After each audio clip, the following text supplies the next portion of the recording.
ये जो मिश्रण है बरी निर्वाचन मंडल विजु जनता दल प्रार्थी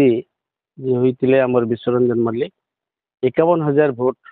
व्यवधान जीति सारा ओडिशा रे से 1 नंबर व्यवधान भितर जीति आमे अनुभव से करूँ जो माने सेते विजु जनता दल रे थाई कि विजु जनता दल प्रति साबोटेज करुले आज ये जो मिश्रण प्रक्रिया सब विभिन्न जगह भी है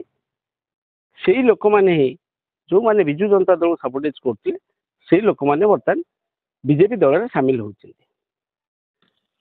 तेणु मुझे कहबी आपण मध्यम ओडावासी की जनवाक चाहिए बरीवासी की जनवाक चाहिए आपण मैंने आउ टे अपेक्षा करूँ आउ 2 वर्ष भितर पंचायत निर्वाचन आसो जो 51,000 भोट व्यवधान आम जीतिचु से आमर जो विश्व मल्लिक अच्छा जड़े पारिवार विधायक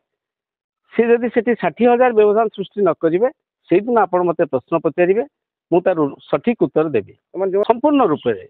यहाँ मुझे निश्चितता भाव में कहबी जो मैंने आज मिशुं बीजेपी एवं विशेष करके ना नवाक चाहूनी जो मैंने गत काली मिशिंट से माने विजु जनता दल भितर रहीकि विजु जनता दल सहित न रही बीजेपी की से माने साहाय्य करथिले भोट रे।